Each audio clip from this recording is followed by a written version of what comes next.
Hey there, welcome to Bronze and Modern Gods. I'm John Hughes. Thanks for joining us again. We are here for our second episode. Excited to be here. Joining me as always, being two episodes. Hey, it counts.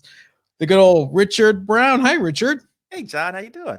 I'm doing well. I'm doing well, thanks. You know, we're still in this as of recording this, still in quarantine, so got a lot of time to spend with the old funny books. Yes. I am sorting boxes I never ever thought I would get to.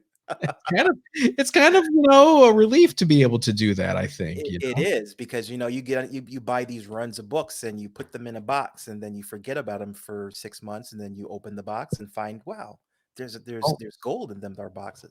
what a transition. Forgotten and underrated books in our collection, because That's that right. is the topic today. Forgotten and underrated independent books from the Bronze Age. We're talking things like American Flag, Mage, Cherry Pop Tart, Love Yeah. and Rockets, all sorts of things. So that is what we're going to be discussing today. But first, our regular feature from Richard, our hot Bronze Age book of the week, which is what, my friend?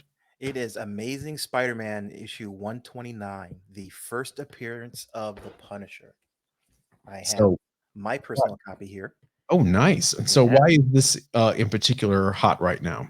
This is one of these iconic books that is I would call a blue chip book.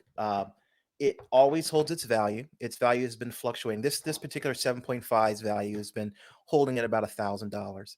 Um, Mhm. it What, will see that again? What's the grade? 7.5. Okay, not bad. Yeah, not yeah. I got this raw and pressed it and got it graded and got a 7.5. So very You pressed a comic happy. book? Yes, and these are and just to talk briefly about it. These are notoriously difficult to get a quality grade. This yellow picks up fingerprints and all kinds of dirt. It's a difficult book, uh, Hmm. but yeah, press this one and it came back a good grade. But like I said, this is one of those books. If you were to consider blue chip comics that will hold their grade evergreen, Mhm. regardless of the market.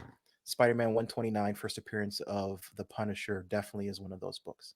So, I'm a Punisher fan. Let's say I'm a Punisher fan. I like the Punisher, yet I don't have 700, $1,000 to throw down on a book. What are my alternatives here? Well, you've got a couple different choices. This book was reprinted and uh, and was available in different editions later on. Probably the one that is the most valuable is Marvel Tales 106. Marvel Tales 106. Yeah, here's an example of the original book and then the Marvel Tales book. Notice the red cover. Yeah, oh, they changed the color. That's interesting. Yeah, and this is a direct book. Notice the stripe through the Oh yeah, C code. that's the birth of the direct market right around then. That's right. Mhm. That's right. But yeah, this one actually has a value of about $510 for a 9, What? which is amazing considering. Wait. Marvel Tales is one of those reprint books that bounced around. Again, we always talk about we always talk about it. It's been two episodes, but we talked about books like this that were in quarter boxes for Right, decades. And that's right. probably why, along with that red cover that's extremely unforgiving, why it's so expensive in a 9.8. It is. And I mean, this is one of those hockey stick books where the prices will be low, and then when you get to 9.8, it will just jump straight up. Hmm. And it's all based on the condition, and no one took care of these books back in the day, and Yeah, so it was a finding reprint book. It was yeah, to be it's a tossed reprint. aside. Yeah. Yeah, it's the same reason you have trouble finding X-Men in before 94 Mhm. in decent condition because they're reprints and no one really thought that they would have any value. But this is a valuable book. There are a couple other reprints. Lionsgate Entertainment had one in 2004, but it's only worth about $15. And there was a Wizard Ace edition, and also only about $70. So there are other reprints of this book, but this one is the one that's really key. This cover Has this has been been sorry. swiped so many times. There are so many different copies or issues that have the same cover or the thematic Punisher with the scope. You'll see that throughout the past few decades here. Has there been a facsimile edition done for this book yet? Not yet. There is a oh my goodness, what are Was there those? yeah, those the Marvel milestones from the 90s Yeah, do that then? Probably. I no, sorry, we should probably true, research it no, it's more. True Believers. That's what it was. I Ah, could not right. remember the name of the series. There you go. The True Believers. There is a True Believers printed for this. So if you're interested in the story, it's Mhm. great, and the cover is very similar. So it's a nice. I like the facsimiles as kind of placeholders in a collection. So um, gives you a place to it gives you a chance to look at the book and once you get a chance to replace it with the real book, it holds that place. I just have to point out one thing about the Marvel Tales version that we're seeing on the screen now. I like how they had to like jam the UPC in between his legs. Where are we gonna put this thing? Yeah, that's true. I didn't notice that. Interesting design choice. Yeah. Yeah, well, other than that, it's pretty true to the cover, except Yeah, for the little Spider-Man in the upper left-hand corner. but But it's weird that they went with red. It is much more striking than the yellow, I have to Mhm. say. It's pretty cool. I am glad they did because it does pick out the two different books. I have um, fallen victim to similar covers in the past from this era. So it's nice to see that that color differentiation is there. Mhm. Even on the latest facsimile books, they put little changes in the cover to help pick it out from the originals Well, too. they're 3.99 instead of a quarter. That Yes, that is a big plus. And one day here we'll do a show on the facsimiles because I think they are interesting books and deserve a show on for themselves. Awesome. So we'll look forward to that. But in the meantime, today's show is about what we consider the most underrated and underappreciated independent comics of the Bronze Age. So the Bronze Age was interesting because traditionally you had comic books being distributed exclusively to newsstands, and that kind of kept people, new competitors, out of the game. It was very expensive to do. It was very tough to get a distributor to take you on and get your books nationwide across newsstands and 7-Elevens and things like that, as we found out when Atlas Comics tried it in 1975 and failed after just a year.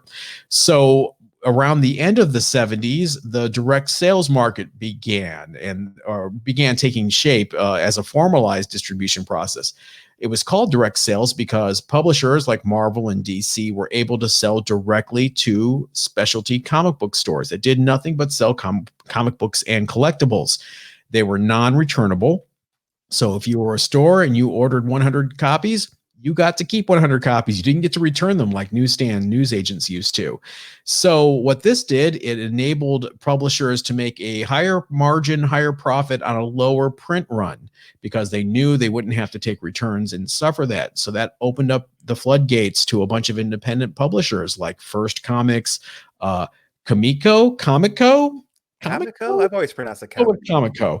Comico, Fantagraphics, all sorts of publishers, and you got some really interesting books out of it. And I think Richard and I agree on a few of these. I think we can start on one that we definitely agree on. Is it's this is not the portion where you're looking for things that are going to be valuable. These are things that we think are really high marks of comic books as a medium, story, art. You could probably find them really cheap at a flea market or somewhere, a comic shop in the dollar bin. Uh, we don't want you to focus on, oh, what's it worth in 9.8. It's not going to be worth a lot. We're going to tell you that right now. Right. But let's start with one that's a favorite of both of ours, and that is American Flag. Such a great book. Such a great book. It takes place in the year 2031, which is scary nowadays because that's only what Coming 11 up, years from now. right? Uh, where the American government has moved to Mars, and we've got um, what's his? Oh gosh, I can't remember his name. Reuben Flag? Reuben Flagg. Thank you so much. Reuben Reuben Flagg, who's an ex star, is turns into a lawman, and we have his adventures as he travels around the Chicago area. It's great, great book. It's a little prescient as well because Ruben was the Plexus TV star, I think is how they refer to it, and he Right. was a big star. And then he realized that the most popular program, Bob Violence, had subliminal messages designed to keep the populace violent, enraged, distracted from what was actually happening with the government at the time.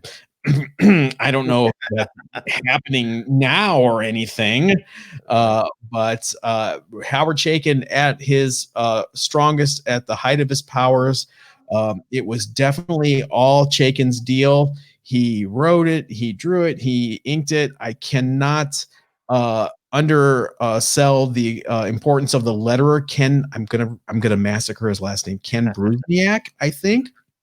The lettering is actually part of the art. In fact, the art with this kind of duotone shade that was being used on the board and the inking, it made it so difficult for them to reprint it because of the detail that the reprinting was delayed. It was supposed to be this beautiful hardback book that Eric Larson was curating. It finally came out. They finally found some way to do it. It's on Kindle now. The first 12 issues at least are on Kindle as a collection. I have that. I read it last night to cram for this. It still holds up as a great book, and it's in quarter boxes. I mean, Yeah. it's sad, really. And you have to be careful. There's 2 series. It's the original series and then the second series that was printed later. When you buy it, make sure that you're getting what you think you're getting. This is Uh, the first issue of the first series, the cover that we have on the screen now. What happened was after about 12 issues, Howard got bored. I don't know, left the book, did other things. It was handed over to other people.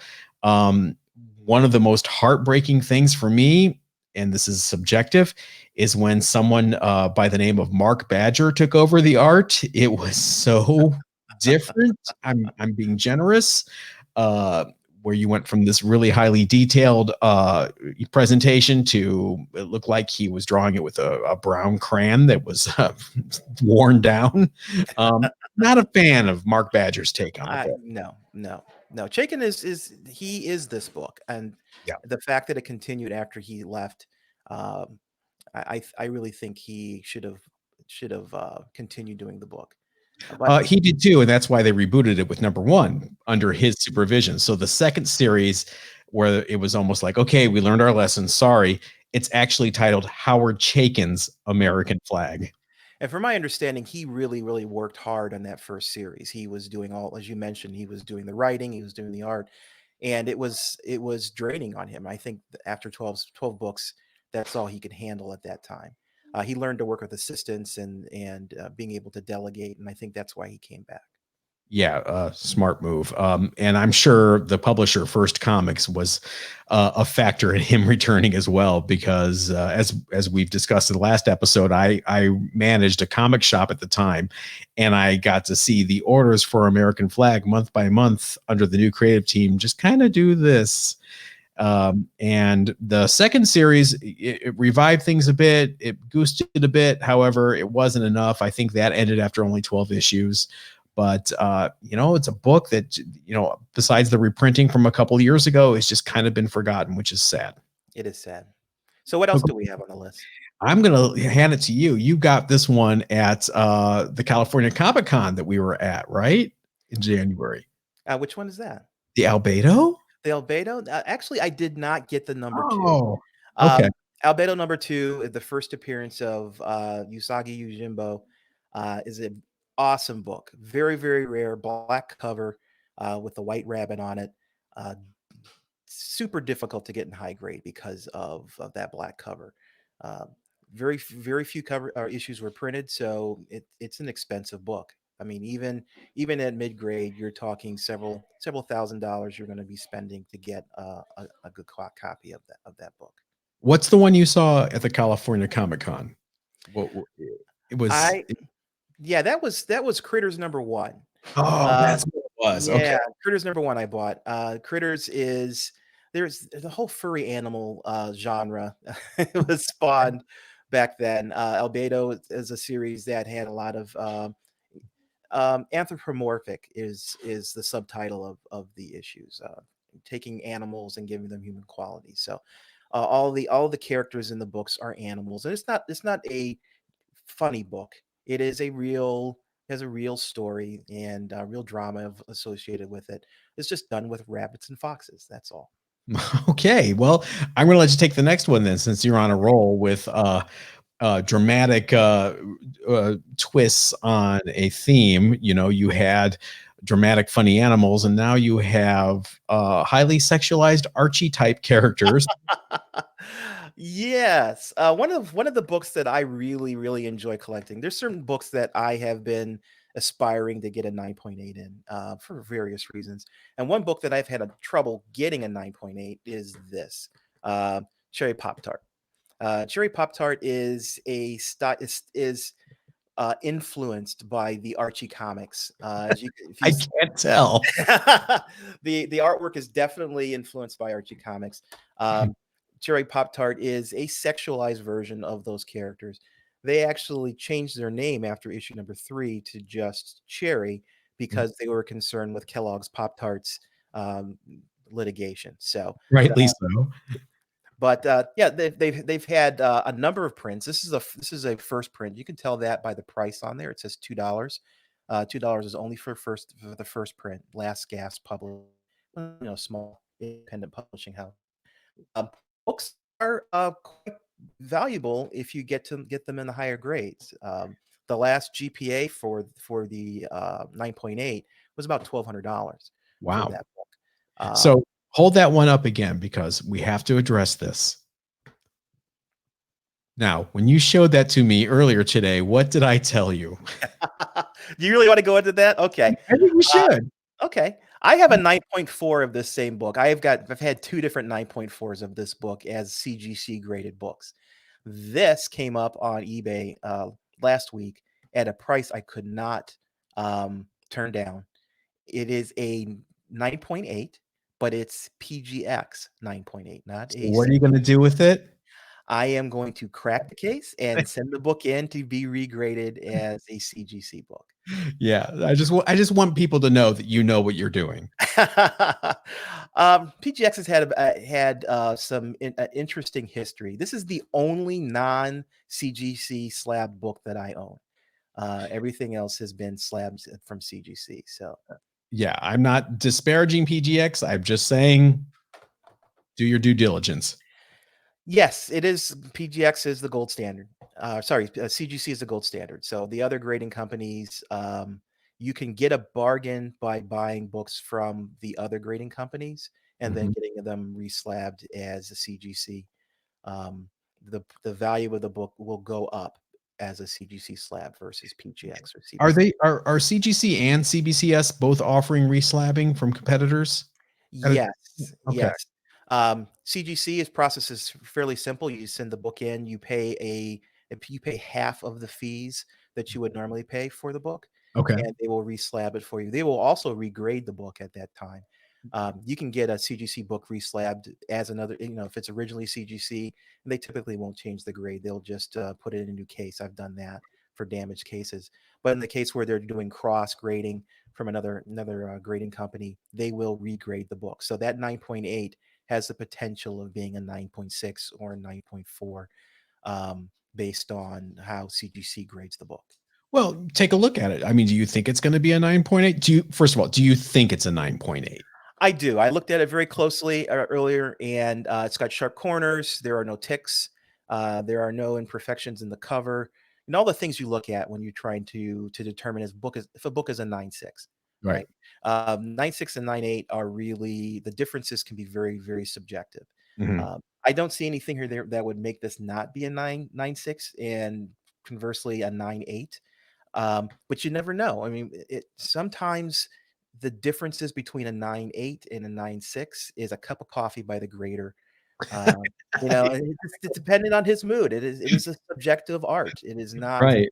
You don't have computers measuring the thickness of the paper or anything like that. It comes down to humans who determine the grade. So it's always a challenge taking a book and sending it in and hoping um, to get that grade that you want. Well, along those lines, I have a book here, excuse me, that I have not slabbed yet. I got it at the California Comic Con in January when we were there. It was at a great price. There's a few spine ticks on it. It's probably not going to ever be more than a 9.2, but I love this book so much. It's tough to find now in decent shape, and it is Mage. Excuse me, by Matt Wagner. And this was a book that was really popular at the time when it came out, 84, I believe. It was Matt Wagner's first work before, I believe it was about the same time, contemporaneous as Grendel, when he was doing Grendel as a black Yes. and white. Mhm. And it's about Kevin Matchstick, who becomes basically the new King Arthur in the present time of the 80s, Right, that wielding a baseball bat instead of wielding a a sword. baseball bat instead of Excalibur. Great book, fun. It's been collected. Check it out. You can find it really affordably. The art is fantastic. It's one of those books that you can tell he was doing it with a brush, and there was a lot of love involved, as opposed to sitting there with a rapidograph like Terry Austin. It's really good. I can't say anything else about it. That No, it's a really good read. it is a really good read. It's one of those books that I remember when I was reading it thinking, "This would make a great television show." It's I'm episodic shocked it kind of. hasn't been optioned or anything. I am too. Maybe there's some legal entanglements because it's to me, it's such an easy story. Everyone's familiar with the Arthurian legend, Mhm, and this is that legend told from a different angle, and with a character that has depth, and a cast of villains that are unique and very culturally significant to the story. It's great, great in every way, and I'm very surprised that we haven't, given that we've optioned some of the things that we have optioned, why we haven't seen this actually become a TV show or a movie. well, speaking of things that actually have been optioned, your next one has been optioned for a movie, and that is Jim Starlin's, creator-owned book, Dreadstar? Dreadstar, yeah, I was not aware that it had been Yeah. optioned for a movie. Mhm. Excellent, excellent. Tell us It about it. Dreadstar is a character who is the last surviving member of the Milky Way galaxy, um, and he fights with a group of characters, kind of a swashbuckling group of characters, fighting between two um, villainous organizations, Mhm. and the story is about him and his crew traveling throughout the galaxy and having adventures. It's definitely a Star Wars inspired story. Yeah, if you ever see some of the covers, you can tell that inspiration is taken from Star Wars with his sword and demeanor. But it's definitely a good read. Like if you like swashbuckling stories, it's a good story. So it had a pretty interesting birth, because it was originally a feature in Epic magazine, right? As Metamorphosis Odyssey. Right. It's It's a Marvel story. Epic is an imprint of Marvel. So I actually didn't realize that Oh yeah, until. it started. Remember, there was Epic Illustrated, which was Marvel's attempt at doing a heavy metal type adult comics magazine, and Metamorphosis Odyssey started in issue 3. So if you're Actually, looking for the his first first appearance, yeah, his first appearance is in Epic number 3. yep, Yeah, it's definitely an interesting story. and pretty affordable right now. So if you're one of those people that like to jump on movie hype and movie speculation books, Epic Illustrated 3 is, it's an interesting one. It's not the one people are grabbing. People tend to grab Dreadstar #1, thinking that's going to be the one to do, but it's not. I mean, who knows No, what their market will bear? But Epic Illustrated is the first three is the first appearance. right. Dreadstar number 1 has been climbing in value, but it's still very, very affordable. I found a copy of Epic 3 on eBay, and it was a bit pricey. It was about $200 for a raw. Really? Yeah. So it's I haven't got it graded yet. It needs to be cleaned and needs to be pressed and all that wonderful stuff. Um, But yeah, it's definitely look for that over looking for Driftstar One. So you're on a roll. So why don't you take the next one? Because I Okay. think one of those books where you and I coincide as well with a Okay. lot of it.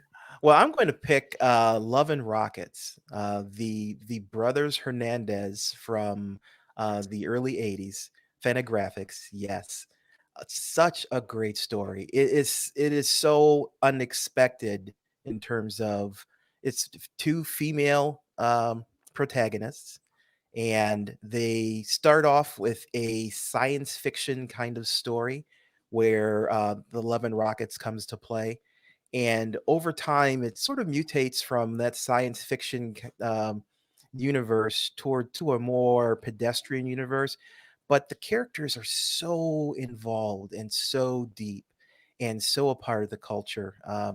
It's it's one of the things, for example, Frida Kahlo. It plays a prevalent role in some of the issues. I learned a love for Frida Kahlo as an artist from the work that was done in Love and Rockets. Um, it is, if you like character, if you like story, if you like growing with a character over time, the way Maggie, one of the lead character, changes and becomes. Uh, you're reading her life, and her life isn't always glamorous. Her life sometimes it's terrible. It's Um, interesting too because this is a character, or this is a book, especially when you're dealing with Jaime Hernandez's characters, Maggie and Hopi.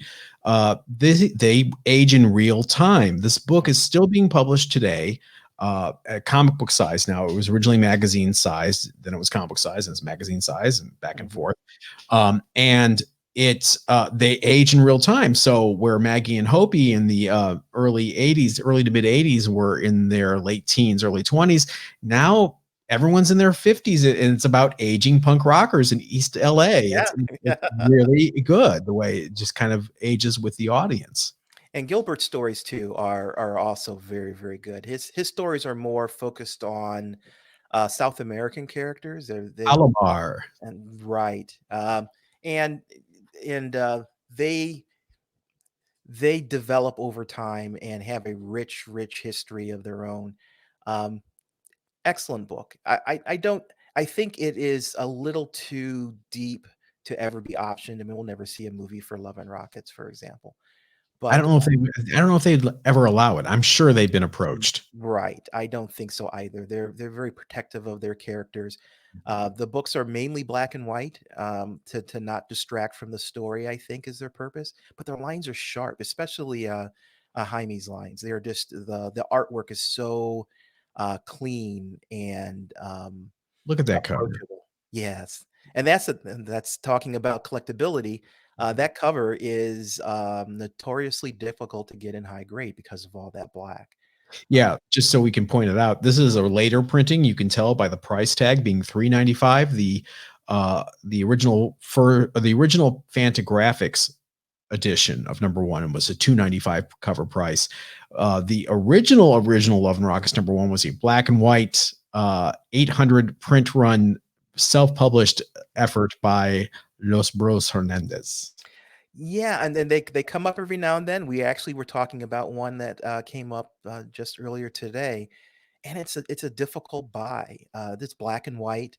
I would think it would be difficult, easy to duplicate, to counterfeit. Um, and they wanted $800 for this book. And Yikes! I thought that's a difficult pill to swallow when you are buying something sight unseen, and you it's all black, like the cover is all black, like Mhm. the issue one there, and it's tough, but given that there are only 800 copies out there, it's even with the concerns about the authenticity, I would still consider still consider picking it up because how often are you going to see one? To be honest with Right. You just be careful because, like Cerebus number one, counterfeiting is out there, and so you need to know what to look for. And if you don't know what to look for, Google is your friend. definitely, I would not buy it without having experience. I mean, you and I went over the images that the auction that had, and we were able to pick out things that gave us hints that it was authentic. But without that experience, I would be very, very cautious of spending that kind of money for an ungraded book. If it You was a need graded book, it would be a different story. you need to have it in hand. I mean, which is hard to do in this internet age, Yeah, when people aren't going to bring 11 Rockets original first print to a show with them, because it's right. kind of like not worth their while in a lot of respects, but you got to have it in hand, I think. You do, and this particular book we were looking at was in Germany, so it's even more difficult to. Right? Like, you're really rolling the dice there. If it makes it through shipping okay. But it's a good case for grading. Great having your book graded solidifies the value or the value of that book comparatively to other books. Right. So if that book is a 5.0, you know that other books that are also graded as a 5.0 will be of about the same quality. So you if you do have to buy a book sight unseen, I would much prefer to buy a graded book over an ungraded book. Without a doubt. So the artist spotlight for this week is your personal favorite, I assume.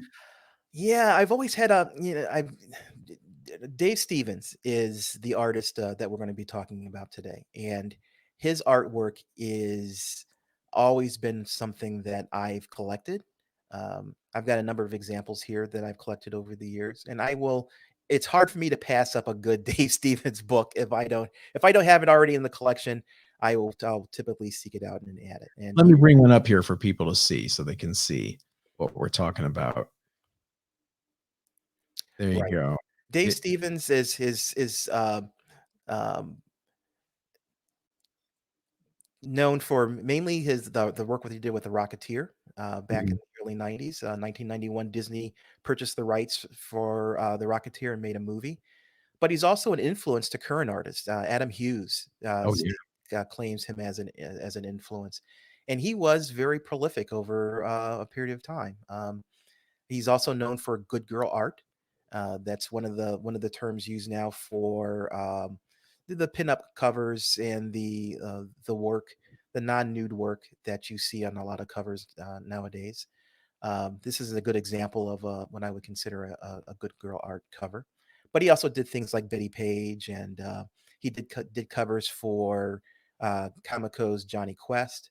Those are good pickups, and they're all very affordable.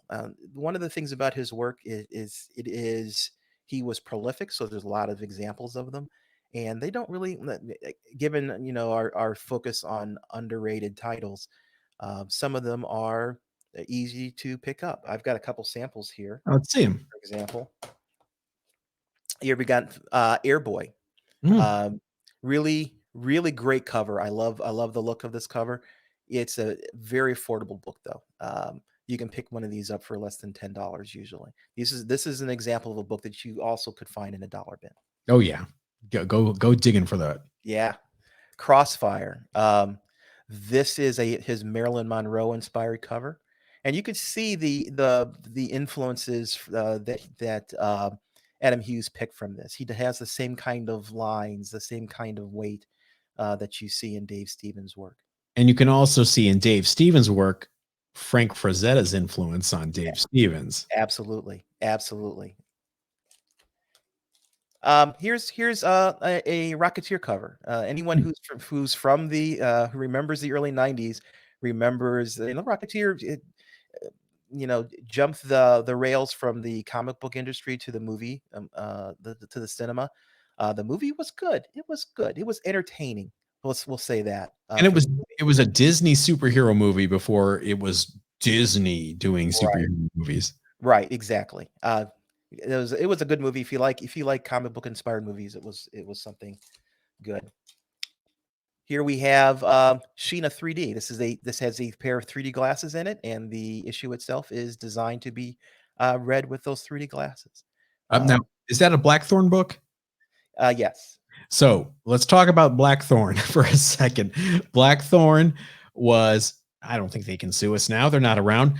A real bottom feeder of a company in the 80s. They would do weird reprints of comic strips, public domain stuff, anything to flood the market.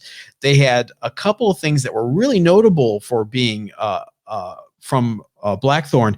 There was a book called Roach Mill, which was amazing, which it was like it was too good for Blackthorn. After a few issues, it actually went to Dark Horse.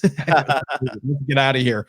And you would see Blackthorn hire really good artists like Dave Stevens to do these beautiful covers, and you'd open up inside and it would be like just reprints of 1930s Drek that you just would not be interested in. So as a result, all those Blackthorn books ended up in quarter boxes, and now that Dave Stevens cover is tough to find in high grade. I have to say some of these books are definitely the cover is the best part of the book. Yeah. Um, this is another seduction of the innocence, inspired by that famous book that spawned the comic code. Right. Now, is that another Blackthorn or is that an Eclipse? This one is not. It I is. think that might have Yeah, it's Eclipse. I can recognize the. Eclipse. Yeah. Okay. Yeah, and here is the one that you showed, the Vanguard. Yeah. Um, nice book. I don't think necessarily it's his best work, but still, I I picked it because it's a real minor one. People don't know that there's definitely Dave Stevens cover in that run. Uh, he can oh, books that's a like this. beautiful. Yeah, gorgeous covers, Jungle Comics. Mhm. And finally, I've got this is definitely a quarter. This is a quarter box book, DNA Agents, a Mhm. series from the late '80s that was not necessarily that good. Oh, wait, I'm going to defend Mark Avani here. That's Uh, I well written. mm, I don't think so. And I Crossfire was a spin-off of that book, by the way. I did not know that. Yeah. This cover is I think one of his better covers. You will find these books, the DNA Agents books, in dollar bins, quarter bins, and you may find one of these in there. Still not a high price book, but I'm going to hold out and think that these original Dave Stevens at some point are going to find value, just like the Franzetta art and things like that. Vampirella #1 is finding value now. um, you're going to see these books um, increase in value over time. Time will be kind to them. I mean, whoever thought that the Blackthorn book would be getting more than, $50 at a 9.8. Right, exactly. There's one that I used to have I don't think you have it. And I had it slabbed and I sold it for a lot of money. That's why I don't have it, because I got an offer I couldn't refuse. And that is the Dave Stevens cover for Elvira's House of Mystery, number 11.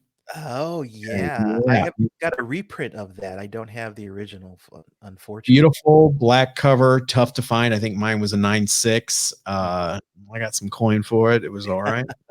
Nothing wrong with that. Nothing wrong with funding the rest of your collection. Definitely. But it's great. Dave Stevens passed a little too early in his life. I mean, he Yeah, passed away in 2008 of leukemia. How old was he? Do we know? I know. I don't know how old he was at the time he passed. Uh, Yeah, but it shame. it it it definitely was a shame. He was like, as I mentioned, he was a prolific artist, and there's a lot of his work that's out there.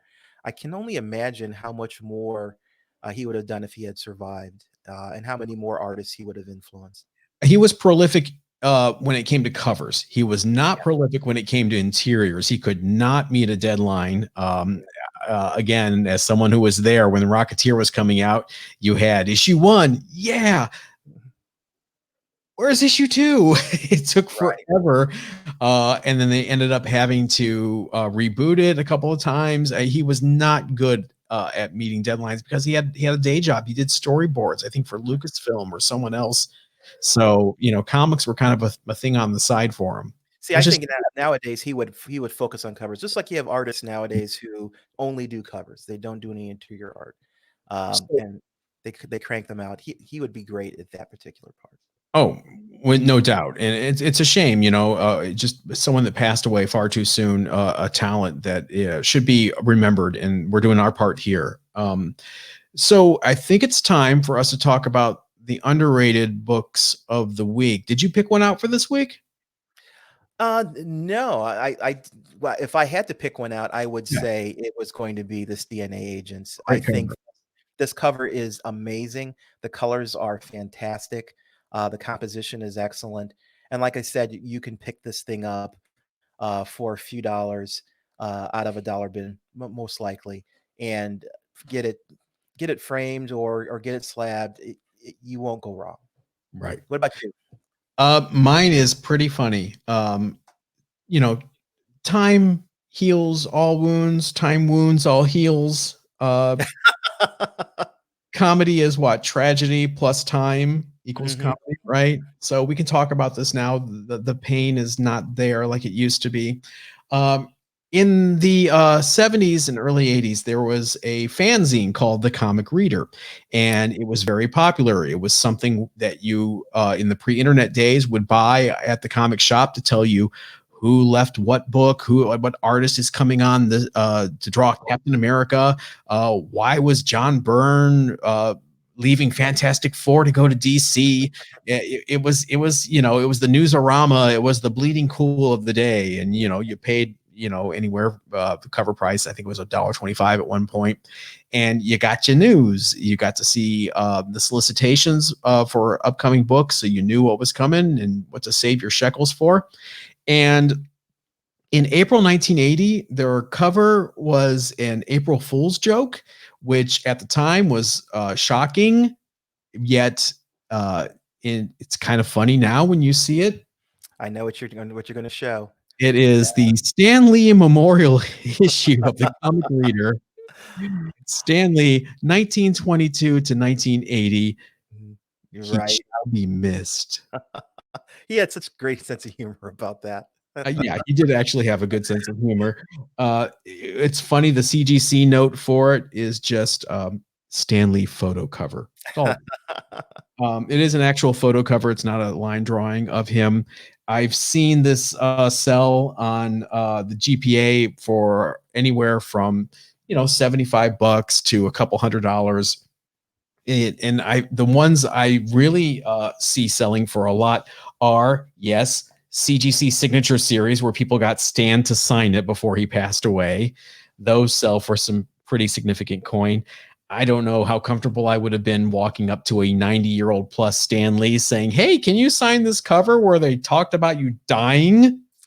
So God bless you if Uh, you had the guts to do that. now the comic reader, is that a precursor to like Marvel Age and Yeah, oh yeah. Marvel Age, if you want to go down this rabbit hole, you had the Comics Journal, you had the Comic Reader, you had Comic Scene. At one point, the Comics Journal, which was the very highbrow, respectable publication from Fantagraphics that did Love and Rockets, they had such an adversarial relationship with Marvel Comics that Marvel cut them off, stopped sending them press releases, and started Marvel Age as their in-house fan publication. Like, you're gonna get it right from the source. I'm sure it was very objective as well. Crystal Warrior is going to be the greatest book ever.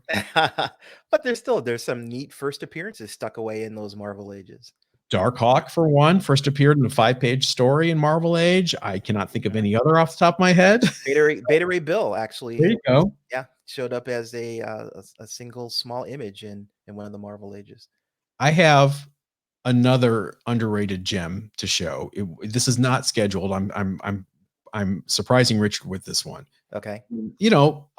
You got Star Wars. You've got the popularity continuing with all the different Disney Plus things happening with the Mandalorian, uh, combined with a first issue of a Star Wars related comic from the Copper Age. I think it's more Copper Age. A Uh-oh.